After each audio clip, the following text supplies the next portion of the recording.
Welcome to the FT's Business Clinic Live with me, Claer Barrett. I'm the FT's consumer editor, and today I'm going to be talking all about retail and the nightmare before Christmas that local high streets are facing.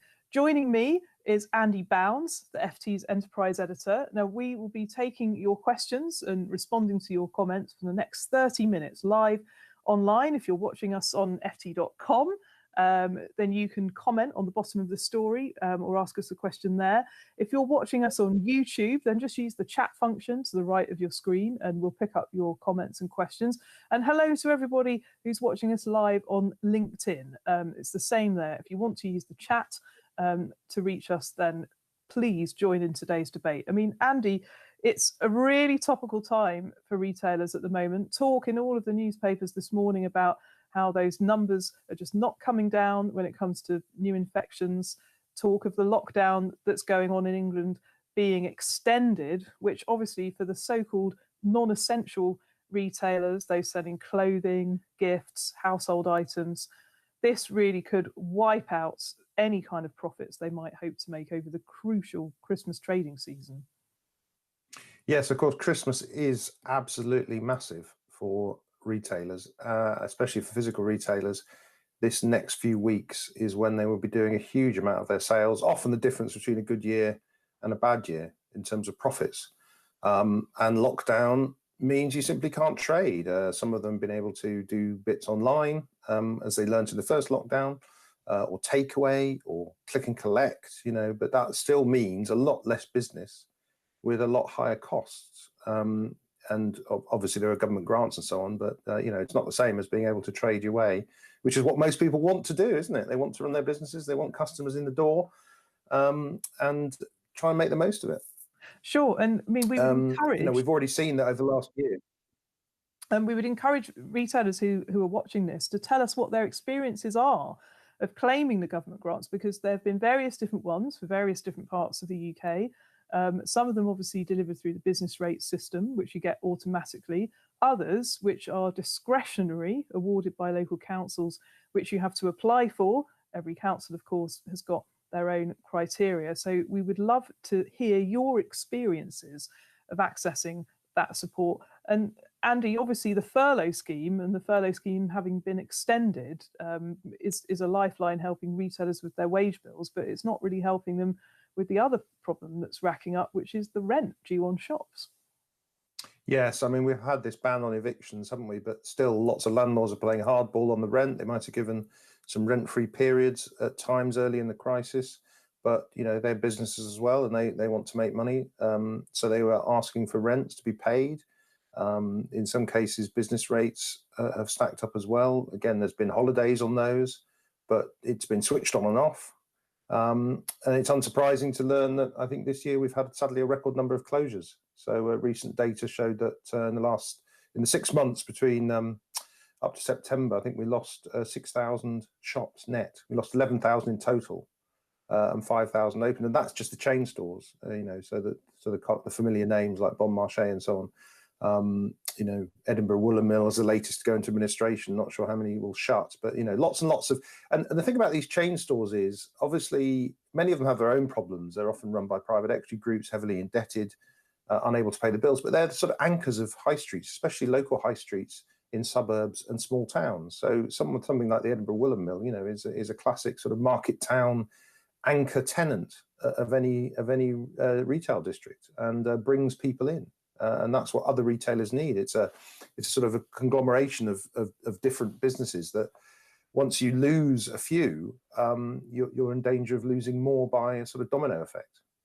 Well, we'll come back to more about alternative uses on the high streets for these empty shops a bit later on. As I can see, we've already got a couple of questions coming in on YouTube about that. But let's look at online, because that's the other really important part of our debate today and why we want to talk about this now. I mean, online sales at Christmas time have really risen to prominence in recent years because of Black Friday, which is next Friday. This is this American imported holiday called Black Friday, because it's when retailers over there traditionally go into the black, where they kick off their after Thanksgiving sales to get customers out shopping on the physical high street. But really, it's turned into an online event. It's been imported to the UK, of course, through the likes of Amazon. And I mean, anybody looking in their inbox at the moment is going to be deluged with online Black Friday offers. Analysts predicting that not just Black Friday, but also Christmas is going to be essentially an online event this year. Yes, I mean, it's ironic, isn't it, that Black Friday, which is supposed to pep up spending after Thanksgiving for US retailers, is now pepping it up. You know, we shouldn't really need it in a way. Now is when consumers are spending money, but again, it's driven demand, it's driven costs and prices down on the high street, because you've got to be part of it really to get any sales. And again, as you say, it drives people online, it drives them to home delivery, which is, most of us are working from home now, so it's a lot easier. You know, we're in, so a lot of the headaches about not being in for a parcel, having to go and collect it somewhere else have gone. And it is, it's accelerated that whole drive to online. And it's yet again, we knew the high street had to reinvent itself. That's been clear for a few years. I think this really, really has driven home how vital that is now, before it becomes too late. Okay, and then when it comes to what retailers, what the government, what local councils can actually do about this, obviously we're inviting readers to tell us their views on this, but do you want to throw a few things into the mix before we start answering the questions that are building up? Yeah, I mean, I think if we look at, say, government first, business rates is obviously a huge issue, and it has long been a bugbear for various business groups, because business rates have not changed in line with the way that spending has changed.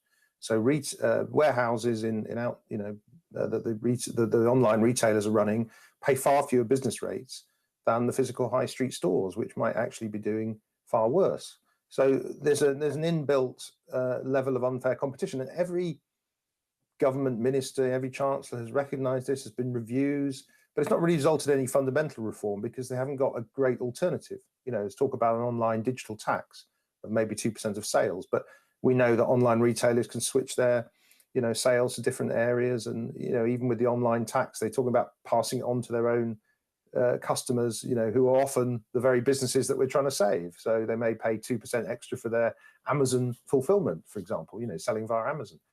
So that's a really tricky knot to crack. I think they could be a lot smarter about some of the grants. So, for example, it was reported in the last couple of weeks that the big four supermarkets, which have been done very well in lockdown, in sales, if not in profit, have had huge. I think half the business rate relief has gone to those four big supermarkets. Again, they are competing with online, so they need some help, but maybe too much help has gone to them and not enough to the small independents. In terms of what retailers themselves can do, I mean, I would point everyone to an excellent video our colleague Jonathan Ely, a retail correspondent, did up in Doncaster near me, where he tracked over sort of before and after lockdown the high street's progress. And what you always find in these towns is that there's a general tale of woe, of course, as big retailers leave and up sticks, and these huge empty properties come available, and what do you do with them? But you've always got people fighting back. You've got local councils who are stepping in to try and create leisure districts or alternative, living accommodation for former stores that can't be used anymore, breathing new life into the high street. And then you have the retailers themselves, and he found a couple of great examples. We enjoyed, I think, watching Fran Bishop, her former apprentice contestant, who had, just got this incredible multimedia retail operation where the shop was simply a sort of a meeting place for lots and lots of people who, it was maternity wear and so on, so it was in baby things, so it was an obvious market, and she was getting lots and lots of people in, treating it almost like a social occasion and then buying stuff, and her online presence was huge. She was live tweeting, she was uploading to Instagram and Facebook and running competitions to win things. I mean, frankly, watching it was quite exhausting, but it seemed to be working. Well, certainly, I would really urge anyone who's watching this video, definitely watch Jonathan Ely's video, after ours, of course. But Fran Bishop really is an independent retailer who has grasped social media as her main route to market. Now, she started off, she had 4 stores across the north of England. Under lockdown, she's definitely got rid of 1, perhaps 2, and she's taken on a warehouse space instead because it's cheaper, and the business rates are also cheaper, like you say. Andy, and she's basically using Instagram and Facebook Live like a TV shopping channel and creating a community around her independent retail brand, which is it's called Pud. It's a chain selling children's clothing, and I think that is the key for independent retailers, certainly on the high street, who are unable to trade in the sense they're not able to have their shops open under the current lockdown rules, but they can do click and collect, where people can come to the door of the shop. Indeed, some of our local shops have bought longer cables for their payment machines so they can bring them outside. And you can also do delivery, either to you or somebody who you're gifting to. And I'm going to go to some of the comments now, because there's quite a few coming in from independent retailers who are being innovative themselves. And I would encourage anybody watching, tell us what you're doing, because we don't just want to talk about the bad news on the high street. We want to talk about how you are battling against that. So FT Reader GLA says, Andy, in general, small independent retailers, I think, have done quite well this year. It's the badly managed chain stores and restaurants that have not. Many of these won't be missed. I think that's probably true. My question is what happens in the long term, because as I say, in a lot of these towns, if you don't have the chain stores, you don't get the footfall, and the best independent retailer in the world is going to struggle if you don't have regular amounts of people coming down to your high street. I think the independents have done very well. I think part of that is by people feeling, I want to go independent, I want to go local, because I can see how tough it's going to be for them. I think that's very true. And I think if you can add that twist to make it a fun experience, I've been trying to get my coffee, for example, and tea from a local guy in Huddersfield who, is incredibly knowledgeable, and you can pop in and have a chat with him and find out where he's got his latest batch from. And you pay a bit more for it, but you feel like you've enjoyed your experience rather than just grabbing something off a supermarket shelf. So I think that's true, but I think we need to be careful. I think we still need these chains, and we need them to be better run and doing things, because it's the name recognition that often brings people into the high street and the basics and the essentials.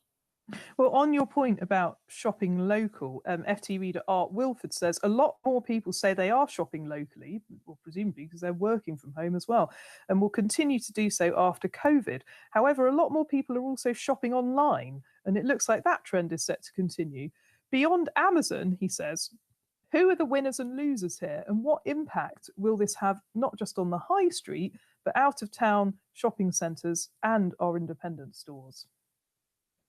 Yeah, I think you've got that classic split of the market where you've got the smaller independents doing well, and then, because people get things they can't get online, and then you've got the online doing well, and then you've got the squeezed middle, which we've seen in so many different markets, haven't we, over the last few years, as the way that it segments.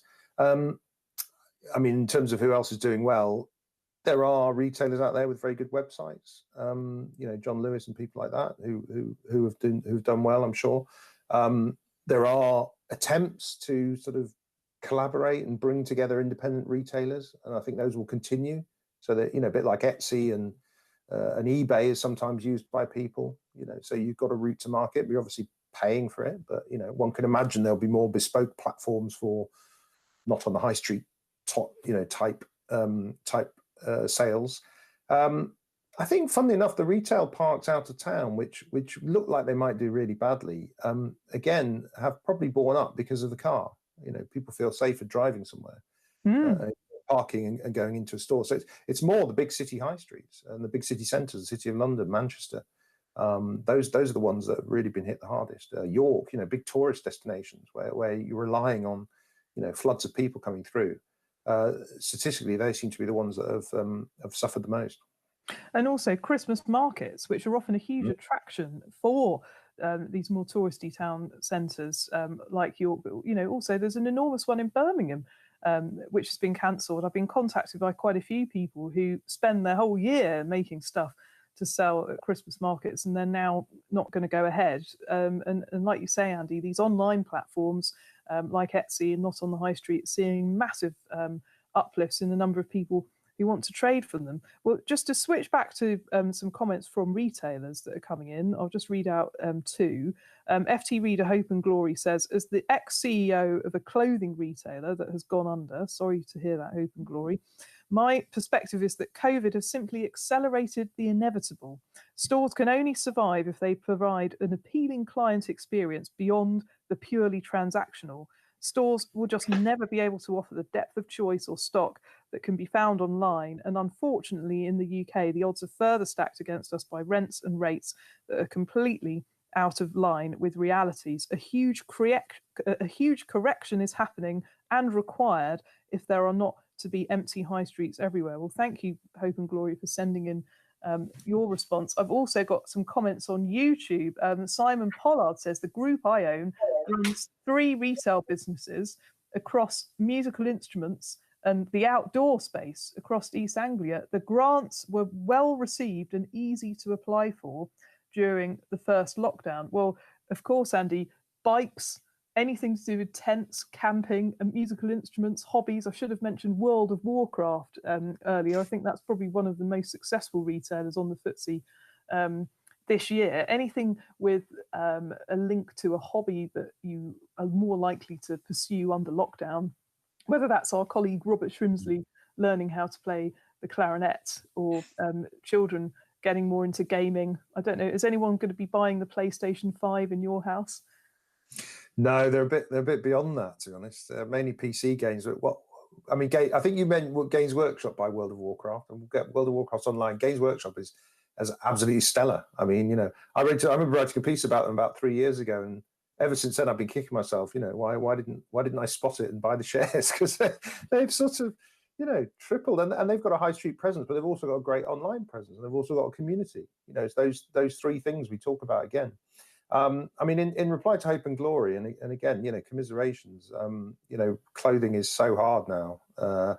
Stock and range and size, it's really tricky. And I think somehow physical retailers have to find a way of solving those problems. And you can't keep 100 shoes, in the warehouse, in the back, but you've got to find a way of getting them to the customer within the day or something. Like, oh well, yeah, if you like that one, and we haven't got it in this size, but I can get it from the warehouse with you within 24 hours. Because if online retailers can do that, then I guess physical retailers should be able to do that as well. And I think that is a trick they've probably missed. I mean, a lot of this is about investment in your back office systems and so on. But yeah, there are certain shops that are springing up. New ones have opened. As I said in those statistics, I think 5,000 have opened across the country. So they must all be thinking they've got something that people want. It's just the churn tends to be ever faster. Now, quite a few comments coming in about tech and how retailers can better use tech, like you say, with the Games Workshop, to have an effective hybrid model. Because let's face it, goodness knows we're all hoping on this vaccine, but I think that even if that comes in, the trend towards online shopping, now that people are doing it, and the same goes for groceries as well as just general retailing, it's not going to really retrench all that much. It's still going to be a very, very big aspect of how we look for things and how we buy. Simon Pollard says, we're now spending more and more money with Facebook and Google for ads instead of paying rates on properties. He is a retailer. It's just vastly more efficient as a marketing medium. Business rates have to be reformed because, of course, if you do want to buy something nowadays, you don't necessarily walk down your local high street and look in the windows. You Google it on your phone. Then in terms of like how independents can use the internet to drive traffic to their shop, Nick Brackenbury on YouTube says, we're seeing a similar phenomenon with our retail clients. More and more shops are using our tech to access things like local inventory ads to drive online shoppers in store. That's like a live way of saying, we have got 3 more of these widgets left in stock. So there's certainty for the customer if they go down to pick one up. And just finally, a comment from Dan Ryan on LinkedIn. Hello again to everyone on LinkedIn. He says it seems unfair that some stores are closed due to being classed as non-essential, and meantime, the big supermarkets are selling those categories openly in their stores. Well, of course, this wasn't the case in Wales under its firebreak lockdown. It actually stopped the supermarkets from from selling those kinds of things. And I think either way, Andy, you're going to get people protesting. You are. I mean, the Welsh way of doing it, I thought was the right way, but of course they got loads of grief on social media from people saying, "Why can't I get? You know, I can see it. I just want to pick it up off the shelf." And then allowed. And then I think there was probably a bit of mischief making by the supermarkets. So one or two incidents which actually were involved with police roping off certain sections of the store, and a lady saying she couldn't buy sanitary towels, but actually it was just a temporary thing. But it blew up into, the Welsh government stopping us buying sanitary towels. And you know, I think there was a bit of mischief making as well by the big supermarkets who were not happy with this. And, you know, they will lobby hard on all these things. I do think it's unfair. If you're obliged to shut and somebody else next door is able to stay open and sell the same things, that doesn't seem right. I mean, on business rates, it's baffled me to some extent because nobody likes them. There's constant calls for reform, and any politician, I mean, what does Rishi Sunak, the Chancellor, do every weekend? He poses outside a local shop, you know, or a local pub, or, you know, nobody is loved more by politicians than the independent retailer, and yet nobody seems to get less support. So I think that probably, you know, could be scope for a bit more lobbying and maybe denying those photo opportunities unless independent retailers get what they need, which is some kind of business rate reform and fast. Well, certainly there are encouraging remarks on all channels coming through in favour of business rates reform, which really it's been put off and put off and put off by successive governments for years and years. And I think if ever there was a time where the COVID crisis is going to force the government to have to look at this system, I mean, essentially they've had to suspend rates collection for retailers under the guise of providing aid to them, because they must realise how out of date the system is. But what they need to do next, of course, is work out a way of raising those taxes online, and that is a much harder thing to do. Yeah, I mean that's the dilemma of it. It is tricky. Doing it in a way that won't upset the EU. Well, and of course, you know, online is international, so you have all these debates with the OECD, and you know, eventually they may come to something, but it's going to take a while. But in the meantime, it just seems to be action needs to happen, and not least to make, even if it was just to make business rates more timely. Because we all remember a few years ago when there was a delay on the reevaluations, and by the time the reevaluations came up, there were, you know, huge rises in London and huge falls in the north, but those really were reflection of trading 3 or 4 years before. So London was getting hit with rises just as trading was starting to struggle a bit, and the northern retailers have been paying far too much for the last 3 or 4 years because it hadn't taken into account the changes in the market since 2008-9. And to come back to Jonathan Ely's video about Doncaster, I mean, that is one of the reasons that Doncaster's town centre is as horrifically hollowed out as that video unfortunately shows, you know, because of the cumulative effect of that policy delay, which has really, you know, hammered many northern towns. You know, Stockport is another one which frequently tops the unfortunate chart of the most vacant units in towns. Now, I can remember, Andy, when, you know, I was retail correspondent for the FT about 10 years ago, a deal being struck, I think by Dixon's at the time, as it was known, to rent a shop for £1 a year. That's all the rent that they had to pay because they were taking on the liability for the business rates. And of course, if you don't have a retailer in your shop paying the business rates, then the liability comes back to the landlord. And that is something which is really stymieing the development of high streets and town centres. Now, on that point, we have some good comments from readers here, which I'm going to read out. First of all, on YouTube, Charles Knight says, "You can never travel back in time, although the high street might survive. Surely this particular version is on its last legs." Sam Critch on LinkedIn adds, "Do you think it's a case of waiting for augmented reality kind of headsets before the high street is able to replicate the kind of smooth customer experience we are now spoiled with online?" Well, very good point there, Sam. Dan Ryan, also commenting on LinkedIn, says, "Will the high street blend in future into a mix of experimental / independent stores and chain stores?" Well, I mean, before COVID happened, leisure was the saviour of the high street. We had the restaurant chains, we had coffee shops, We had unusual activity centres, as Jonathan Ely showed on his video in Doncaster. The BHS has been turned into a giant trampolining park. I mean, obviously, these kinds of reuses are not happening at the moment because of COVID, but ultimately, that and residential is bound to be the future. Yes, I mean the whole question is fascinating, isn't it? This residential question we've been talking about since the pandemic. You know, there was a big shift for people to want to move into flats in city centres and town centres, and that was seen as the way forward, because not only do you get buildings reused, but you get spending, because people, you know, living in these flats will then go out to local restaurants, they go out to local shops. The pandemic's obviously frozen that for a while. And there was all talk of people wanting to flee to the suburbs and flee to market towns where they can have a garden. So, I mean, a lot's going to hinge on this next year. You know, if the vaccine works and when maybe we'll go back to a society that looks a bit more like the way it was going before, then those things can still contribute to the saviour of the high street. But if some of these shifts are permanent and people don't want to live in downtown cities and towns again, that makes things even harder, really. And I don't, yeah. I mean, I think you then have to once again reimagine it. And do you have a series of smaller districts, you know, based around where people live, and almost convert, you know, do away with city centres, well, at least town centres.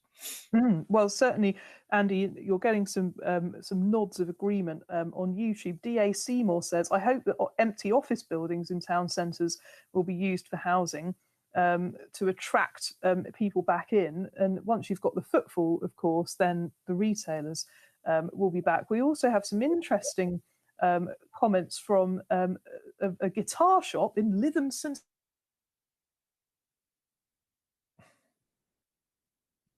Oh, Lytham St Anne's, I think she was going to say. I'm not sure.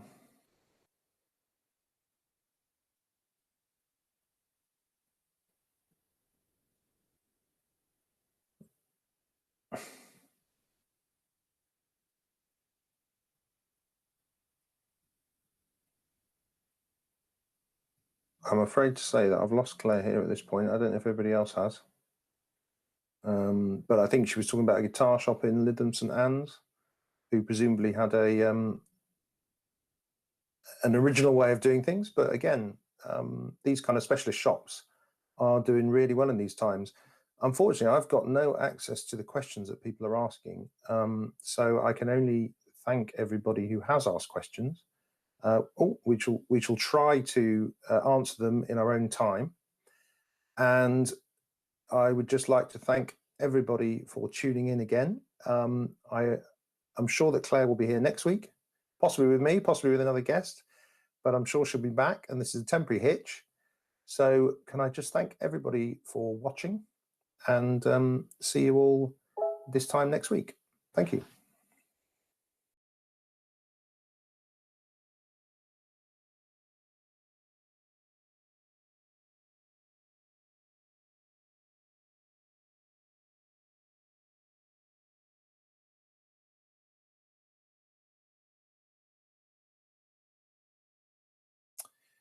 That has been done by Jonathan Ely, which addresses a lot of these questions. I mean, he does actually end up in an Amazon warehouse as well, which of course is creating jobs in communities like Doncaster. So it's a sort of a pro and con. So you'll find that on the FT website and on YouTube. It's a 20-minute feature film, so make yourself a cup of tea to watch it, and I shall see you next time. Bye.